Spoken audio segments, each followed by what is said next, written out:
Okay, so here we are at Camp Dwelling Up, and we're about to just have a look at my 2015 DRZ 400E, and we're going to show you some of the mods that have occurred on my bike.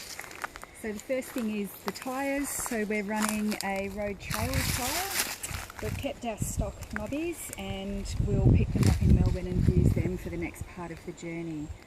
We've got the screen for bikes here, and what this is, it actually directs the air up and over the rider just to reduce fatigue and stop that air hitting you in the chest the whole time.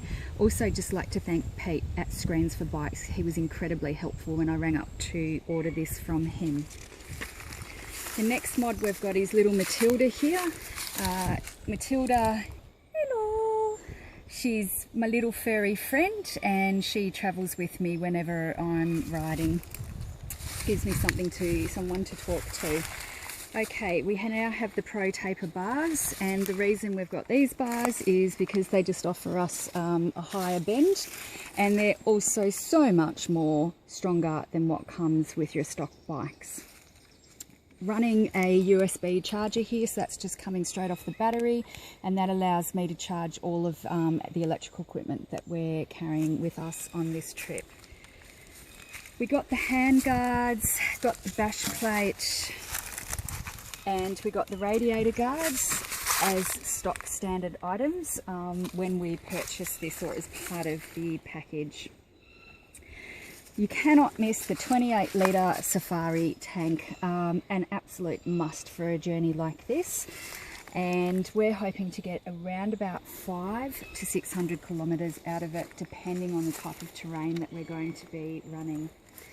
Down here we've got our pivot pegs. So this allows us a little bit of forward and rear momentum, which gives you weight transference as you're up on your pegs and going off-road terrain.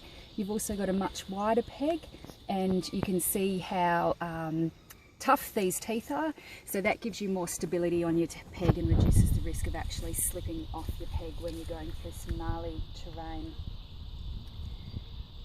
B&B engine armour, so we've got a piece here. We've also got the case saver here, and what this does is actually protects the engine case from any damage should the chain let go and fly into it. And then we've also got a piece of engine armour over this side from B&B. So just got to say that these went on beautifully. Absolutely perfect piece of equipment. B&B, we've also got the rear shelf here, and this just allows you for all sorts of anchoring and tying off points when you're running your luggage system. Which brings me to this point here. This is our giant Loop Coyote bag, and as you can see, we've got one long zipper. Zips off like this, and you can just open it up and you just shove your pods in there. And then we're also running these Cedar Summit soft waterproof dry bags as well, and we've got a couple of those each with the rest of our gear in it. So all up, I've got myself a pretty sweet ride and a pretty sweet hubby to do this trip with.